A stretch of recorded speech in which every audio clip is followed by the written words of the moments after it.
Hello, and welcome back, subscribers and new viewers, to a new video. Today is one that I thought was important, and I hope that you can learn something from today's video. If not, I hope you enjoy the speed paint. I made this illustration on screen back in 2017, and I went from using a generic touchscreen phone with my finger as a stylus to a Wacom Intuos on my laptop using Metabang Paint. I enjoyed using the program because of all of the tools. I was just using the default brushes and using the gradients and all of that and just having fun, where at the time this particular illustration was one of my best. But as I still wanted to learn and keep improving rather than staying stagnant, I learned that I enjoyed touchscreen rather than having a tablet that doesn't have a screen on it, because I work best with my hands directly on the screen like it was a piece of paper. So when I did change over to an iPad Pro 12.9-inch tablet, the screen was just the right size. I also had the Apple Pencil 2 for the line weight and pressure and all of that, and using Procreate with the wide range of brushes helped me. But back in 2017, I was also heavily influenced by a lot of other YouTubers that I saw. I was floored by all of the other programs that were out there that I wish I was able to do, but I wanted to work with what I had.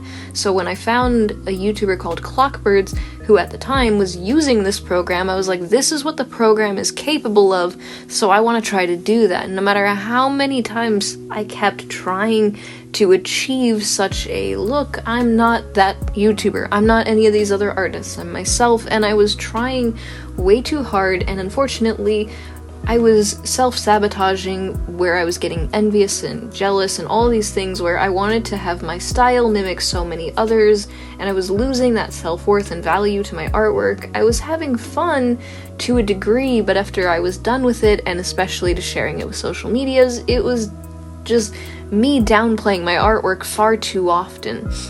The ideas that I had, I thought that they were fantastic, and then sharing them and getting discouraged by no feedback whatsoever. In fact, you can even scroll back to some of my old YouTube videos where I mentioned my worries at the time of why is nobody commenting even negative feedback of like criticisms or something, that I wasn't receiving any of it. For the few times that I did receive any feedback, if I could even call some of them that, it was just negative comments of like, you should stop drawing this altogether, or you should maybe just switch completely to doing this.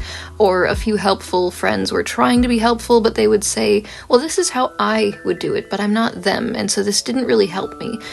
Sometimes I was told to go back to the basics, learning how to do shading of cubes and spheres and fabric and stuff. However, I was trying to move past that.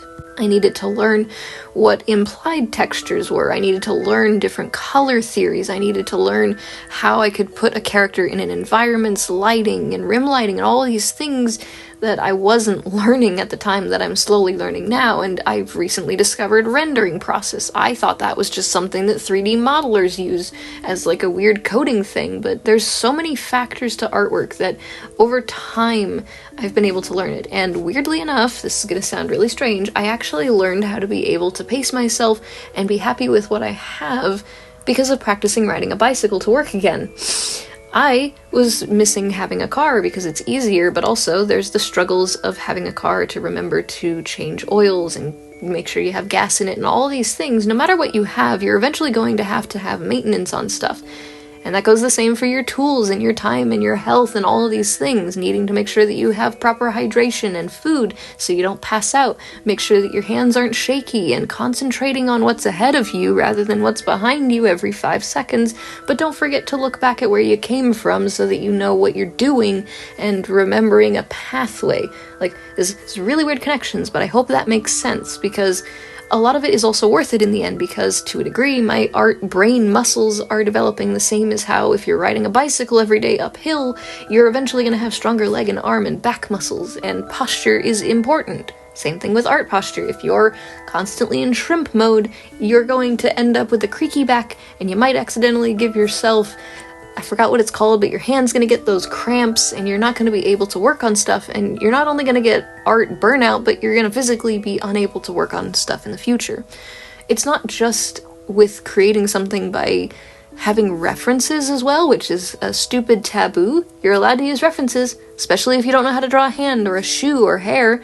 It's good to look up all these different things, and if you need assistance from other art out there, of like, I don't know how to do cell shading, I don't even know what that is. It's okay to look that stuff up and learn from others out there. That's why a lot of people like myself post a lot of these videos, is because it's a way for you to learn, but not something that is set in stone.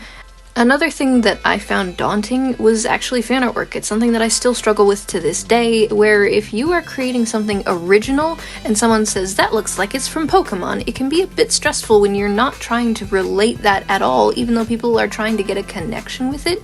Or on the other hand, when you're making fan artwork and it looks too close to the original. And honestly, when I look back at the old illustrations that I've made, I'm still happy that I made them, because that's something I'm gonna safely say, that if you have ideas, try not to keep them in your head. If you want to make them and have fun with them. And if you choose to share them online, regardless of what people say, or even if some people don't say anything at all, the fact that you made it is an accomplishment. And that's something that I'm happy when I look at these videos that I'm still creating to this day, that I appreciate those of you who have been following me in my art journey, and I have no idea where my art journey is going to go to in the future. Regardless of how the YouTube algorithms and tons of things change, I still intend on posting as many of the fan artwork pieces that I can, original content and stories to share with you all in my lifetime. I thank you for watching to the end of today's video, as there's going to be a Sketchtober video for Sunday. I hope to see you there, but before you leave today's video, I'd like to give a huge thank you to my wonderful patrons, including Frankie Jr. 13. Hold it right there, don't click off this video just yet. Why not check out some playlists of my videos while you wait for the next upload, and if you'd like to support my works and see more, click that link card down below. Patreon exclusive rewards for the Fennec Fox tier includes access to secret artwork, Arctic Foxes get shoutouts at the end of my videos, and early access to art and videos. Red Foxes have the opportunity to be featured when I need background characters or a commission instead. Subscribe for free if you have not already to join the Subscribblers squad, and tag me in some of that artwork and I'll share it in the Subscribblers gallery. Stay possum, and I'll see you later. Bye-bye.